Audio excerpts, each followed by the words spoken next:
하나님께서 함께해주시고 참으로 역사해주셔서 거시는 정으로 함께하시도록 우리 사랑의 교회를 이 땅에 세워주시고 또 성도들을 불러 모아주셔서 우리 주 예수 그리스도 이름으로 오늘 신앙 구성을 해나가게 하시는 은혜를 참으로 감사합니다. 그러면 하나님께서 성전 건축을 명하시고 모든 우리 성도들과 하여금 합심하여 이를 위해 기도하며 또 나아갈 수 있도록 또 주 앞에 제물을 드려서 그 역사를 이루어낼 수 있도록 은혜를 풀어주신 것을 참으로 감사합니다. 아버지 하나님께서 함께 주셔서 오늘 저들에게 필요한 재정들을 허락해 주셔서 우리 성도들의 하는 일이 복되게 하시고 하나님마다 잘되게 하시며 직장과 사업들 농토와 작물들 위해 복을 내려주셔서 또 우리 미션 포럼대원들에게 복을 내려주셔서 우리 아버지께서 원하시는 놀라운 역사를 그들에게 무조합도록 은혜를 풀어주시고 또 우리 사랑과 건축되어 주시는 장소, 땅, 이런 건물, 필요한 재정 넉넉하게 허락해 주시옵소서. 함께 주심을 믿사옵고 예수님 이름으로 기도드리옵나이다. 아멘. 자, 우리 다 같이 오늘 이 본문 말씀의 제목을 한번 보겠습니다. 제목은 다 같이 한번 읽어보고 본문 제목을 한번 읽어보겠습니다. 오늘 본문 제목 시작. 고통과 기도의 역학관계. 고통과 기도의 역학관계라는 제목으로 말씀을 상고하겠습니다. 하나님은 창조주 하나님이십니다. 그런데 이 창조주 하나님을 했을 때 하나님은 우주 만물을 창조하시기 전에 하나님께서 명령을 하시면 그 명령을 받들어 수행할 수 있는 천사를 먼저 지으셨습니다. 그 맨 처음 지음받은 피조물은 천사라는 말씀입니다. 두 번째 지음받은 피조물이 뭔가 하니 바로 우리가 살아가고 있는 이 우주 만물들을 하나님이 지으셨고, 세 번째 6일 창조하는 가운데 맨 마지막 날에 우주 만물을 지어 놓으시고서 하나님의 형상의 모양을 닮은 저와 여러분들, 즉 우리 인간을 지으셨습니다. 보시기에 심히 좋았더라 라고 이렇게 말씀을 하셨죠. 그래서 이렇게 세 번째 우리 인간을 지어 놓으시고서 우리 인간들로 하여금 우주 만물을 지배하고 정복하고 다스리라고 그렇게 말씀을 하셨습니다. 그래서 하나님이 이렇게 천사와 우주 만물과 인간을 지으신 창조주 하나님이심을 우리가 성경 말씀을 통해서 알고 또 믿고 또 그렇게 하나님 하신 명령을 받들어서 그렇게 신앙생활을 잘 하고 있습니다. 그래서 이 지구촌에는 창세일에 만물을 지으시고 인간을 지으신 창조주 하나님을 믿고 삶을, 그러니까 인생을 마감하신 분들이 있고, 또 지금 육신이 살아있을 동안에 믿는 사람들이 있습니다. 그런데 반면 믿지 않는 사람들이 있고, 또 그 믿지 않다가 삶을 마감하는 자들이 있습니다. 그래서 우리가 참으로 인생이 이렇게 삶을 살아갈 때 이 창조주 하나님을 안다는 것이 얼마나 중요한지 모릅니다. 사실 오늘 설교 제목을 원래 관점이라는 제목을 가지고 설교를 하려고 이렇게 준비를 해드렸어요. 관점. 우리가 성경 말씀이라고 했을 때 이 성경 말씀을 어떤 관점으로 볼 것이냐, 그 관점은 굉장히 중요합니다.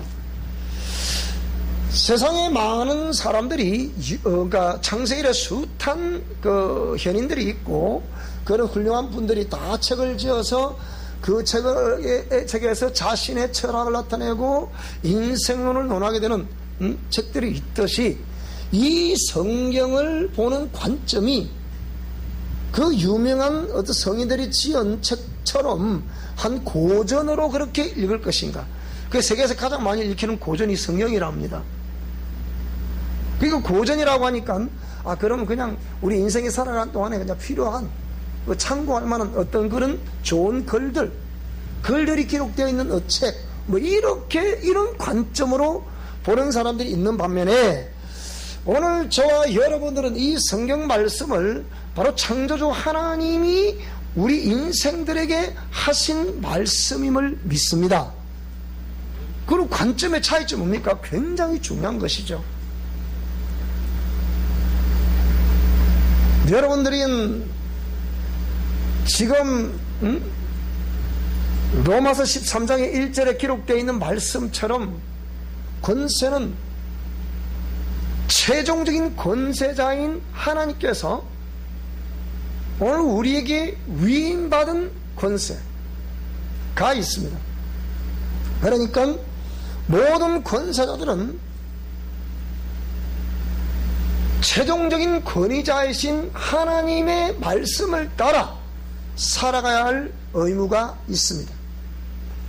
그런데 그 권세자가 하나님의 말씀을 두려워하고 하나님 말씀을 따라 권세를 행사하는 사람들이 있는 반면에, 그 하나님을 모르기 때문에 전혀 개의치 않고 자신의 중심으로 권세를 행사하는 사람들이 있습니다. 정치를 말하자면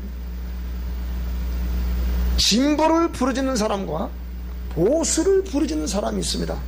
그러면 관점은 어떤 관점으로 볼 것이냐.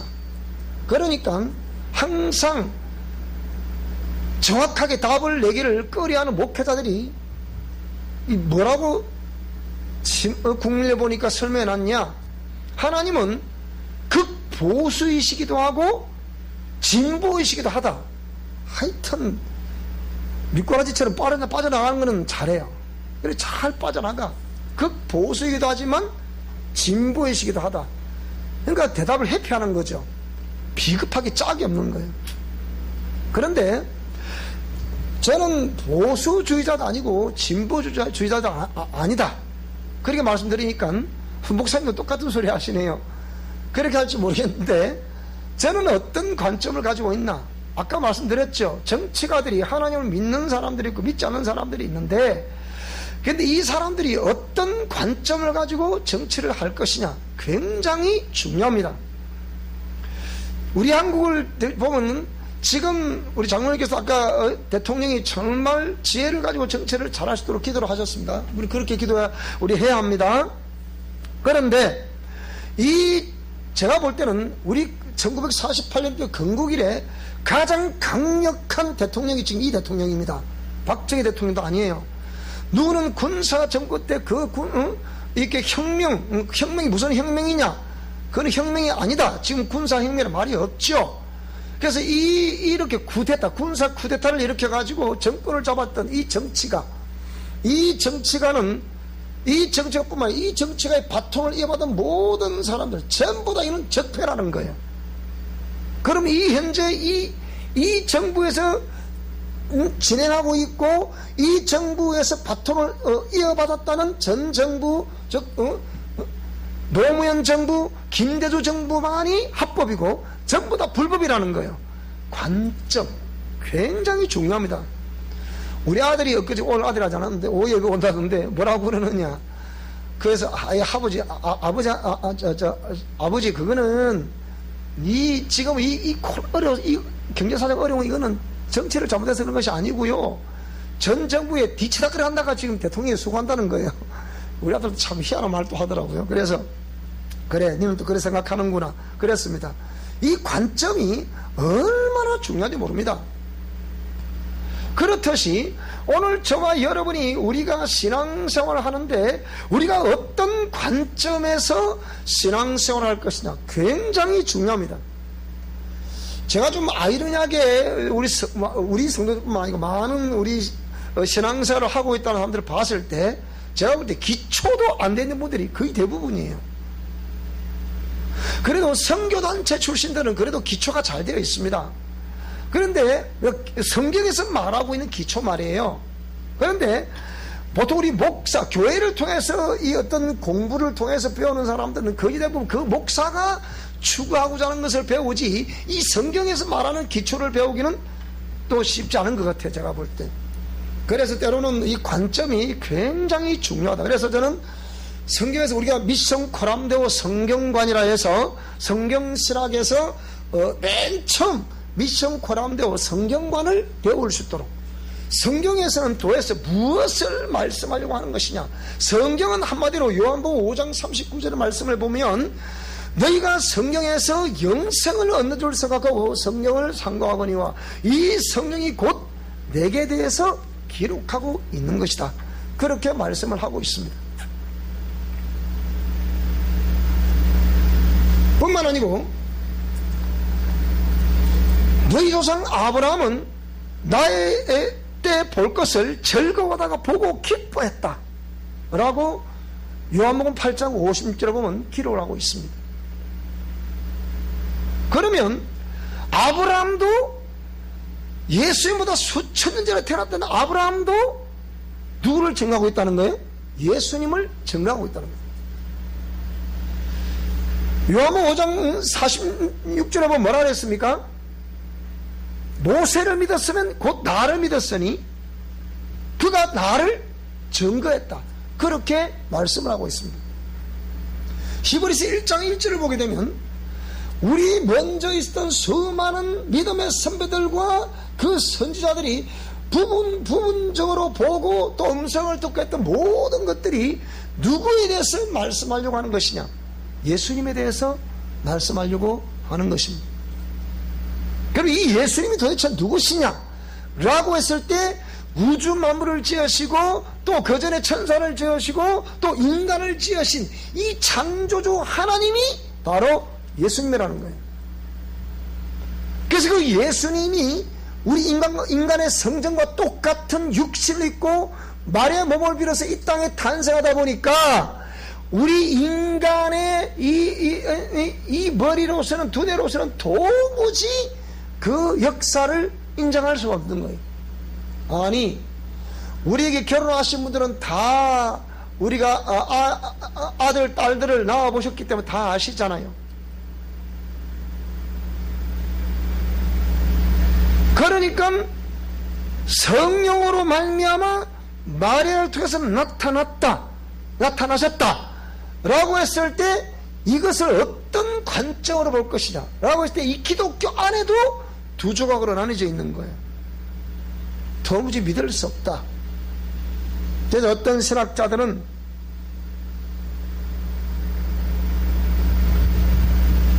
하나님의 성령으로 말미암아 창조주 하나님이신 그분이 우리 가운데 볼 수 있는 모습으로 나타나셨다. 수천 년 전부터 예언된 말씀을 따라 그대로 수천 년 이후에 나타나셨다. 그것도 성경이라는 것이 시와 때와 장소는 달라도 수십 명의 저자들이 누구를 기록하고 있는 거 아니에요? 전부 다 예수님에 대해서 기록을 하고 있는 거예요. 그러니까 성경은 어디를 보더라도 우리는 예수님을 발견할 수 있어야 됩니다. 어떤 인물을 보더라도 그 인물에게 역사하셨던 예수님을 발견할 수 있어야 됩니다. 또 어떤 역사를 말한다 하더라도 그 역사의 주관자이신 예수님을 발견할 수 있어야 됩니다. 그래서 어떤 목사님들은 뭐라고 설명하는 거 아니? 설교를 하는 가운데 예수님을 빼면 그것은 사단의 설교다. 뭐 설교할 때 예수님을 설교하지 뭘 설교하겠습니까? 근데 여기서 자꾸 도덕적이나 윤리적 그런 얘기를 하고 예수님에 대해서 말씀 전하지 않는다면 그건 참 설교가 아니라는 거예요. 사단의 메시지라는 거예요. 조심하셔야 되겠죠. 자, 그럼 이렇게 창조주이신 하나님이 우리 인생을 지으셨을 때 왜 보시기에 심히 좋았더라? 보시기에 심히 좋았던 그 백성들에게 하나님이 언약, 약속을 하셨습니다. 무슨 약속? 너희들이 지금 내가 명하는 이 말씀대로 좌로 우로 치우치지 말고 이 말씀대로 준행하라. 그러면 내가 너희와 너희 민족 자손 대대로 천대 만대에 복을 내려 줄 것이라. 그렇게 말씀을 하셨습니다. 그래서 우리 민족도 민족적으로, 저도 어릴 때 보면 저희 예수 믿은 지 이제 한 40년 지났으니까 그 이전에 어릴 때 집에 가보면 뭐 여러 가지 그 집에 살림 도구들을 보면, 특히 주방에 있는 도구들을 보면 어쨌든 복이라는 것을 그렇게 좋아하는 것 같아요. 숟가락에도 복이라 써놓고, 젓가락에도 복이라 써놓고, 뭐 그릇에도 복이라 써놓고, 뭐 전부 다 복이요. 그리고 그냥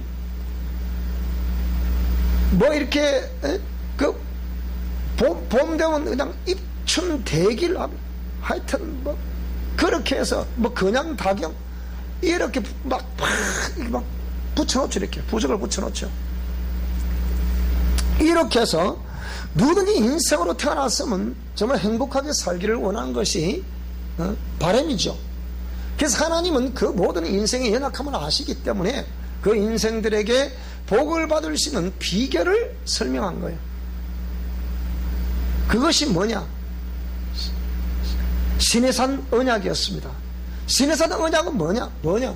시내산에서 백성들에게 약속하셨던 약속이라 이 말입니다. 그래서 그것은 이스라엘 백성들에 내린 것이 아닙니까? 라고 말하는데, 창세기 12장을 보게 되면 이것은 아브라함처럼 우주 만물을 지으시고 인간을 지으신 창조주 하나님을 믿는 모든 사람, 천하 만민들에게 내가 반드시 약속을 믿는 사람, 그들에게 내가 복을 내려 줄 것이라. 이렇게 이미 그 속에 약속이 되어 있습니다. 이걸 잘 모르는 사람들이 성경을 해석을 하다 보니까 그것은 이스라엘 백성들에게 내린 것이지 이방인 우리에게 내린 것이 아니다 해서 이방인과 택한 백성에게 딱 분리를 시킵니다. 이원론 사고로 분리를 시키는 거예요. 이게 잘못된 해석이다 이 말이죠. 관점이라 그랬죠. 그래서 하나님의 관점은 오늘 저와 여러분 모두가 하나님의 형상의 모양대로 지음받았기 때문에 우리 모두는 시내산 언약을 약속으로 받고 그 약속을 따라 복을 받을 수 있는 존재인 것을 믿습니다. 그런데 지금 지구촌에 벌어지고 있는 여러 가지 사건들을 보면 난리죠. 특히 미국. 저는 미국이라는 나라를 두 시각으로 바라보는데요. 우리나라를 위기에서 구해줘서 참 고맙기도 한데, 그 이후에 미국이란 저 나라 행하는 걸 보면 참 이 사람들은 교만하다 싶은 생각도 많이 듭니다. 그런데 이 미국이란 나라에서 지금 미국이 코로나 확진이 막 급작하게 급진적으로 막 일어나고 있죠. 왜 그렇습니까? 뭐 여러 가지 이유가 있겠죠. 그런데 그들은 지금도 마스크를 하지 않습니다. 오늘 우리도 마스크를 하신 분도 안 하신 분도 있고 그러는데, 우리 진주는 확진자가 없으니까 뭐 괜찮겠죠. 서울에도 난리다 하잖아요. 그런데 그렇게 해서 이렇게 백인 경찰이 허기를 막 그냥 목을 막 밟고 막 죽이고 그러니까 처체에서 막 일어나는 거예요. 대목 군대가 일어나죠. 그러니까 확진될 수밖에 없죠. 그런 나라가 미국입니다.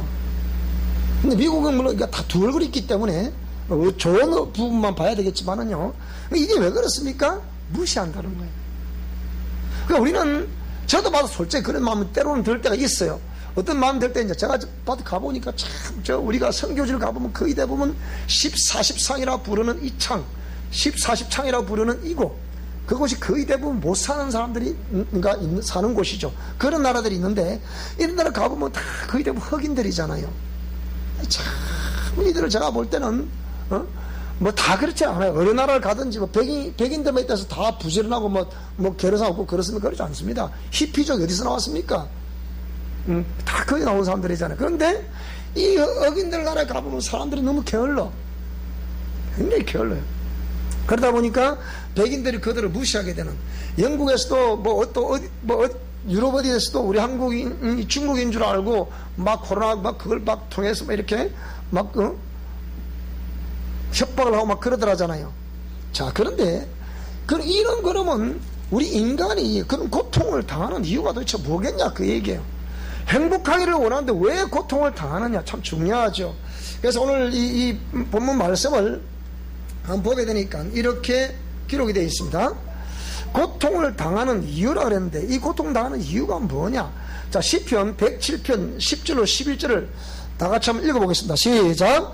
사람이 흑암과 사망의 그늘에 앉으며 공고와 쇠사슬에 매임은 이유가 뭐라고요? 하나님의 말씀을 거역하며, 두 번째요, 지존자의 뜻을 멸시했기 때문이다. 자, 그럼 12절 그 결과로 뭐라고요? 그러므로 그가 고통을 주어 그들의 마음을 겸손하게 하셨으니 그들이 엎드러져도 돕는 자가 없다는 거예요. 아침에 제가 우리 워드 미션 코람들에도 보냈고 우리 사랑방에도 올려놨습니다. 뭘 올려놨습니까? 정말 생명의 사람 그 의식 상승 과정이 얼마나 중요한지 모릅니다. 그래서 그걸 다시 설명을 해놨어요. 조금 소책자가 또 나오겠죠. 나올 텐데 어떤 그런 내용들을 볼 때 사람이 흑암과 사망의 그늘에 앉으며 공고와 쇠사슬에 매임과 같이 내 인생이 뭔가 풀어지질 않는 거예요. 그럼 생각해 봐야 되잖아요. 그 이유가 뭐라고요? 하나님의 말씀을 거역한 연고다. 두 번째, 지존자의 뜻을 멸시한 연고다. 그러므로 그들에게 고통을 주어서 고통을 주는 목적이 뭐냐? 겸손하라는 거예요. 그래서 그들이 엎드러져도 돕는 자가 없다, 그렇게 설명하고 있고요. 자, 그 다음에 두 번째 고통당하는 이유가 뭐냐? 시편 107편 17절 다 같이 읽습니다. 시작. 미련한 자들은 그들의 죄악의 길을 따르고 그들의 악을 범하기 때문에 고난을 받는다는 거예요. 고난을 받는 의미가 여기 있는 거예요. 시험이라는 의미의 그 영어 성경을 보면 테스트와 템프트, 이 두 가지 용어를 말하고 있는데요. 테스트라는 것은 하나님이 그 템프트, 어떤 미혹하는 자가 미혹을 할 때에 하나님은 그 사람이 비록 미혹하는 자로부터 미혹을 당하고 있지만, 고난을 당하고 있지만, 예를 들자면 거기서 얼마만큼 이 사람이 믿음을 가지고 하나님 말씀 받들고 하나님 앞으로 가느냐, 그거를 테스트라는 거예요. 그걸 시험이라는 거예요. 그 똑같은 시험의 다른 용어인 템프트는 뭐냐? 이 마귀가 그를 시험해서 죽이려고 하는 거예요. 그래서 요한복음 10장에 뭐라 했어요? 10절에 보니까 도적이 오는 것은 도적질하고 죽이라고 멸망시키려 온다. 그럼 인자가 온 것은 양으로 하여금 생명을 얻게 하되 풍성히 얻게 하려 한다, 그렇게 말씀하고 있죠. 그러니까 그들의 죄악의 길을 따르고 그들의 악을 범하기 때문에 고난을 받는다는 거예요. 흑암과 사망의 그늘에 앉으며 공고와 쇠사슬의 매임,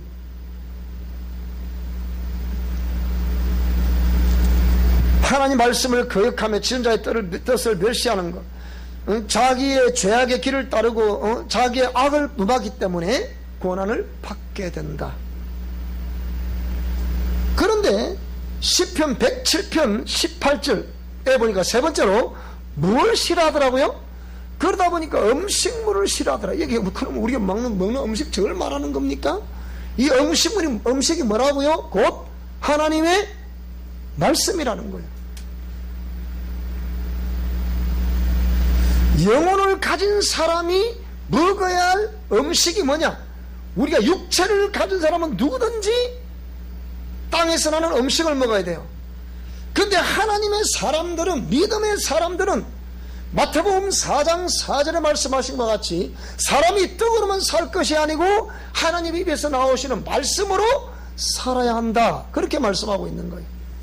그래서 신명기 8장 3절에 보니까 너희가 이 물이 없고 먹을 것이 없는, 고기가 없는 광야에서 만나를 먹고 메추라기를 먹고 생수를 마신 것은 뭐라고요? 사람이 떡으로만 사는 것이 아니라 하나님 입에서 나오시는 말씀으로 살아야함을 가르쳐 주려고 하나님이 그 역사를 일으켜 주셨다는 것입니다. 이 고통당하는 이유가 뭐냐? 하나님 말씀을 거역하며 지존자의 뜻을 멸시하고 죄악의 길을 따르고 악을 범하기 때문에 고난과 고통을 당하게 되고 흑암과 사망의 그늘을 안고 공고와 쇠사슬에 매이게 된다. 그 삶이 풀어지지 않는다는 거죠. 그런데 하나님 말씀 듣기까지 또 싫어하니까 어찌 복이 되겠습니까? 자, 그러면 고통당하는 사람들이 해야 할 일이 뭘까요? 이는 고통당하는 사람들이 해야 할 일이 뭐냐? 이는 부러지는 길밖에 없습니다. 기도하는 길밖에 없다 이 말입니다. 사람이 코가에 두 코가 있어 숨을 쉬잖아요. 폐가 있어 숨을 쉬잖아요. 숨을 쉰다는 것은 지금도 저와 여러분이 우리 속에 영혼이 있다는 증거입니다. 죽은 사람은 숨을 쉬지 않죠. 숨을 쉬지 않으면 그 몸은 영혼이 육체 속에서 빠져나가 버린 상태이기 때문에 그걸 죽음이라는 거예요. 죽음은 1차적인 죽음이 있고 2차적인 죽음이 있어요. 1차적인 죽음은 지금 숨을 쉬고 있는 내 영혼이 있다는 증거로 지금 숨을 쉬는 거거든요. 그 영이라는 이 단어의 히브리 원문은 루아흐라, 헬라어로는 푸뉴마를 했죠. 이건 뭡니까? 숨이란 뜻이에요. 그 영혼이 안에 내 속에 있기 때문에 지금 숨을 쉬고 있다는 거예요. 그때 해보면 이게 콧바람 나오잖아요. 숨을 쉬는 거 우리 알 수 있잖아요. 그러니까 우리 육체 속에서 영혼이 빠져나가 버리면 호흡이 멈추게 되죠. 그걸 죽음이란다 이 말입니다. 그래서 사람이 한 번 나서 죽는 것은 정한 이치다 그렇게 말하고 있죠. 2차적인 죽음은 뭐냐? 이 육체를 가지고 있을 동안에, 숨을 쉬고 있을 동안에 만물을 지으시고 인간을 지으신 창조주를 알고 신에서 언약을 알고 예수님 말씀을 믿어 그 사람이 예수님을 믿어서 영생 얻는 사람이 되어야 됩니다. 이 땅에 살아가는 동안에 하나님 말씀을 따라 살아가야 됩니다. 그렇게 살던 그 사람이 두 번째 죽음, 정말하자면 첫째 죽음에 의해서 이제 두 번째 죽음이라 말할 수 있는 이 죽음은 뭐냐? 영혼이 천국을 가느냐 지옥을 가느냐 두 곳 중에 한 길은 가야 돼요. 피할 길 없어. 이거는 그건 일방적인 얘기 아닙니까? 그럼 가보시고 난 다음에 얘기하실랍니까? 가보시기 전에 이 말씀을 믿으실랍니까? 우리가 귀신을 쫓아보면 알잖아요. 지난 주간에도 저 어디서 멀리서 와가지고 목사님 어쩌면 좋을까요? 그러니까 눈이 뒤집어지네 이렇게. 감을 질렀다가 막 언제든지 이거 볼 수 있습니다. 여러분 그걸 보시기 원하면 저한테 얘기 마세요. 그 사람 부르면 돼. 너 오늘 좀 와, 너가 오늘 좀 와야 되겠다. 와보면 다 보입니다. 여러분 다 볼 수 있어요. 그런 걸 보면서도 우리 육신의 1차적인 죽음 이후에 영혼의 세계, 지옥에서 영혼이 사느냐 천국에서 영혼이 사느냐 이 두 개 중에 한 길이거든. 이걸 안 믿는다면 그건 더 이상 보여줄 게 없어요. 신앙생활 할 필요가 없습니다. 그러면 이렇게 당당히 말하는 목사 봤습니까? 그런데 여러분 만약에 그걸 보고서도 천국에 지옥이 없다 생각하면 예수님 교회 안 나와야 됩니다. 왜 신앙생활 합니까? 허구한 날, 같은 날에 쉬고 놀자고 수박 탁 깨뜨려 먹고, 왔다 올 맛있다고 놀아야지. 뭐한다 교회 나옵니까? 그렇잖아요? 그런데 만약에 이게 확실하다면, 우리는 확실하게 신앙생활을 해야 될 줄로 믿습니다. 그래서 뭐냐, 고통당하는 사람들이 해야 될 일이 뭐냐? 이 부르짖는 기도밖에 없어요. 오늘 본문에도 6절, 13절, 19절에 보면, 부러지셨더라. 고통 중에 부러지셨더라. 고통 중에 부러지셨더라. 계속 고통 중에 부러지셨다는 것을 설명하고 있는 거예요. 또 그 뒤에 가보면 28절 가봐도 또 고통 중에 부러지셨더라. 계속 고통 중에 부러지셨더라. 여러분 아프면 우리가 산에서 지금 며칠을 이제 작업을 거의 다 했는데 이번 주가 아마 다 해요 이제. 그런데 하다 보니까 그 밤 껍데기 속에 떨어져 이거 팍 주다 보면 이게 또 찔러 이놈이. 어제 잠보다 죽다가 미끄러져 털썩 주다가 밤새 엉덩이를 찔러서 얼마나 아픈지 몰라. 이거 그냥 왜 아픕니까? 그게 그 고통. 그러면 아이고 엄마 하는 사람이 있고 아이고 아버지 하는 사람이 있고 아이고 아야 하는 사람이 있고 그렇더라고 보니까. 여기 보니까 그러니까 부르짖는 기도를 하나님 살려주세요, 우리를 회복시켜 주세요, 이렇게 부르짖는 기도를 해야 된다는 거예요. 그런데 우리는 부르짖는 기도는커녕 기도마저도 안 하려고 하면 이 답이 나오겠습니까? 답 없습니다. 그래서 주구장창 기도하시는 분들은 기도는 만사를 변화시킨다. 오제에서 노래까지 따졌으니까 기도는 만사를 변화시킨다. 노래로 만사를 변화시킨다. 그래서 6절에도 고통에서 건졌다, 13절에도 고통에서 구원하셨다, 19절에 고통에서 구원하셨다, 28 고통에서 인도하여 내셨다, 이렇게 표현합니다. 기도할 때 하나님이 임재하는 것이지 가만히 있는데 임재하는 게 아니란 말이에요. 그래서 저하고 산에서 같이 일을 해본 분들은 압니다. 제가 무시로 전화를 받고 상담을 합니다. 지난주에도 몇 통화 오죠. 거의 매일 전화 오니까. 그래서 왔는데 목사님 이번에는 이런 일이 있었어요, 저런 일이 있었어요. 얼마나 복을 많이 하는지 몰라요. 우리 성도님도 막 복을 잘 안 하지. 자, 물론 우리 성도 매일 보니까요. 자, 그래서 하나님의 임재가 있을 때 고통에서 인도하여 내셨다. 두 번째는 뭡니까? 7절, 9절, 13절, 14절, 16절, 20절, 29절에 나와 있는 바른 길로 인도하더라, 그 얘기요. 아까 원인이 뭐라 그랬습니까? 흑암과 사망의 그늘에 앉으며 공고와 쇠사슬에 매이는 원인이 하나님 말씀을 거역하고 진가의 뜻을 멸시하고 또 죄악의 길을 따르고 악을 범하기 때문에 고난과 고통을 당하지만, 그리고 세 번째로는 하나님의 말씀을 싫어하기 때문에 고통과 고난을 당한다는 거예요. 말씀을 사랑하시기 바랍니다. 속이 꿀보다 더 달다고 그러잖아요. 말씀을 사랑하시기 바랍니다. 그래서 이렇게 고통을 당하는 가운데 하나님께 팍 부러지셨더니 하나님이 바른 길로 인도하더라. 바른 길로 인도해 주셔야 우리가 지금까지 내가 그럼 살아왔던 인생의 이 길이 나는 남들 최선을 다하는 삶이었는데 이분은 죄악된 길이구나. 세상에 수많은 길이 나의 앞에 있었지만 나는 예수님 따라 가기로 해서, 나는 40년 전에 청년 시절에 예수님을 내가 처음 만나고 예수님 믿고 난 이후에 나는 이 길로 가기로 결정을 하고 그 길을 따라 갔더니 하나님이 저에게 내가 너를 지명하여 불렀느니라, 너는 나의 종이라 해서 저를 종을 세워주신 거예요. 그 이후에도 그렇게 고난과 고통의 길을 살아왔지만, 지금도 살아가고 있지만, 그래도 마음 중심에는 제가 세상에 소망을 두지 않았기 때문에 비록 나의 집이 없고 내 거처가 내 이름을 되어 있지 않고 제 이름으로 소유한 것이 없지만, 그래도 당당하게 살아가는 것은 하나님이 나와 함께 하심이라. 주의 지팡이와 막대기가 나를 안위하시나이다. 우리를 푸른 초장으로 실만한 물가로 인도해 가시는도다.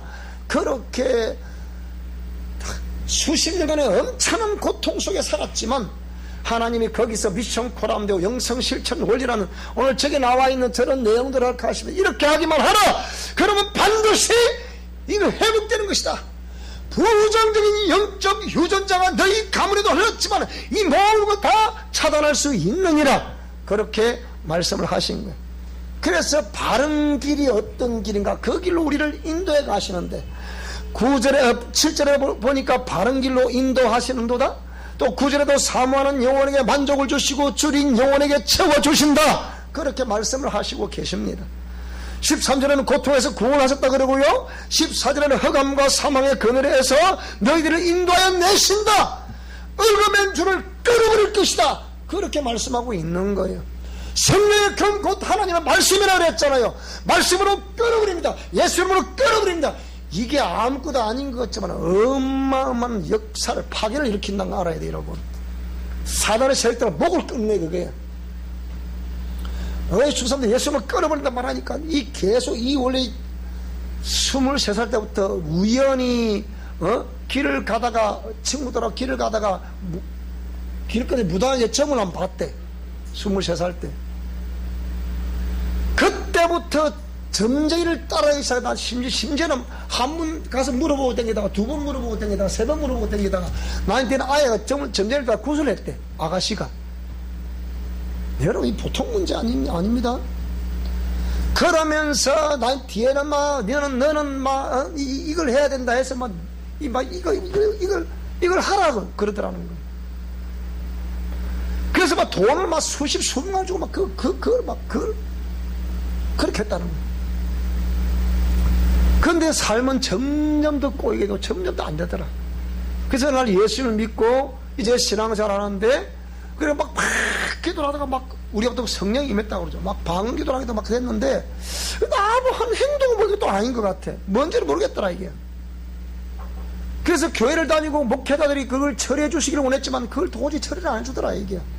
뭔지도 모르니까. 그래서 어느 날 저를 만나 상담을 하는데 제가 보면 뭐 뻔하잖아 그거. 이거는 무당행위예요. 그러니까 예? 그러는 거예요.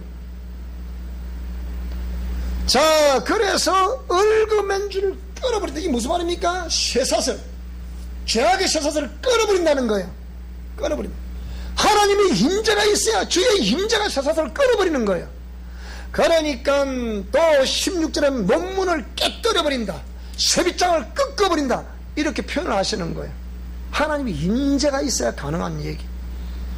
그러면서 20절에는 말씀을 보내서 그를 고치신다, 위태로운 지경에서 건지신다, 위기에서 건지신다고 말씀하고 있는 거예요. 29절에는 광풍을 고야게 하시고 물결을 잠잠하게 하셔서 결국은 우리를 바라는 소원의 항구로 우리를 인도해 가신다. 바라는 항구로 인도해 가신다. 오늘 저와 여러분이 무엇을 주님께 바라고 있습니까? 무엇을 소원하고 있습니까? 무엇을 구하시고 계십니까? 원하시고 계십니까? 그것을 하나님이 아시고 여러분이 이 하나님 말씀대로 하시기만 하면, 주님께서 부르짖기만 하면, 구하기만 하면, 말씀대로 돌아오기만 하면 그렇게 인도해 가신다는 겁니다. 그래서 세 번째 뭡니까? 그 하나님을 찬송하게 되더라. 내가 어떤 어려운 상황이 있어도 그렇게 부르짖었더니 부르짖을 때마다 하나님께서 응답을 하시더라. 그러면 찬송을 안 하시겠습니까? 오늘 8절, 15절, 21절, 22절, 32절에 보면 계속해서 뭐라고 말씀하고 있습니까? 여호와의 인자하심과 인생에 행하신 기적으로 말미암아 그를 찬송하리로다. 늘 어려움이 있고 봉창하려기도 고난과 고통이 있게 되면 늘 하나님께 기도하기만 하면 그 기도를 들으시고 하나님이 인도해, 바라는 곳으로 인도해 가시기 때문에, 소원의 항구로 인도해 가시기 때문에, 바라는 항구로 인도해 가시기 때문에 오늘 저와 여러분들이 그 기쁨에 주님을 찬송할 수 있다. 반드시 그 인도하심 있기를 주 이름으로 축복합니다. 우리가 사람들이 육체를 가지고 있는 동안에는 삶을 살아가면서 고난과 고통과 역경이 있는 것은 어찌할 수 없는 일이에요. 거의다 우리가 당대 신앙이다 보면 그런 건 있을 수 있는데, 문제는 그것을 정면 돌파하려고 하지 않고 그걸 두려워하고 그걸 낙심하고 좌절하고 방황하고 이것을 끝을 내야 되는데 자, 그 상태만 있으면 안 되잖아요.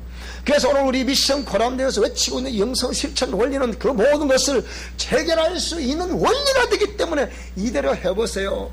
오늘 성경 본 말씀에서는 하나님께 기도하세요, 부르짖어 기도하세요, 기도하라는 거예요. 그러면 하나님께서 인자하시게 될 것이고, 인자하신 하나님 역사를 바라보면서 아, 나에게 일이 이렇게 좋아졌군요. 얼마나 감사합니까? 감사와 찬양 있는 역사 있기를 주 이름으로 축원합니다. 그래서 우리가 날 주님을 경험하고 확신 가운데 신앙생활 할 수 있기를 주 이름으로 축원합니다. 이제 나오신 분도 예수님을 경험하고, 먼저 나오신 분도 다시 재경험하고, 어디서 잃어버렸는가 그 잃어버린 지점을 찾아서 다시 한 번 더 신앙의 회복의 역사가 있기를 주 이름으로 축원합니다. 그래서 더 이상 고통당하지 않고 내 남은 인생에 하나님의 행복으로 행복한 우리 사랑에게 모든 성도님 될 수 있기를 주 이름으로 축원합니다. 우리가 언제까지 이렇게 고통 속에, 괴리 속에, 고난 속에 삶을 살아가야 되겠습니까? 저한테 물어보세요. 우리 어머니가 늘 그러대요. 가난 거 진짜 더럽대 그러시더라고요. 가는 그게 얼마나 더러운 줄 아나? 그러시더라고요. 진짜 더러운 거거든요. 정말 피눈물을 흘려야 돼요. 피눈물. 그 눈물은요 자기 인생의 삶을 평생 살아보고 하신 간증이에요. 뭐라고요? 없는 게 더럽더라. 더러운 것보다 더 더럽더라. 그게 그러는 거예요. 그렇죠, 그죠? 그래서 우리 모두 다 잘 될 수 있기를 주의 이름으로 축원합니다. 그러니까 이런 원인, 고통당하는 이유와 고통당하는 사람들이 해야 할 일, 이것만 알면 다 우리 해방받을 수 있지 않겠습니까? 그래서 기도의 역사 있기를 주의 이름으로 축원합니다. 그리고 반드시 성령 하나님이 인정할 길을 주의 이름으로 축원합니다. 그래서 반드시 회복될 수 있기를 주의 이름으로 축원합니다. 할렐루야. 기도하겠습니다. 하나님 아버지 감사합니다. 오늘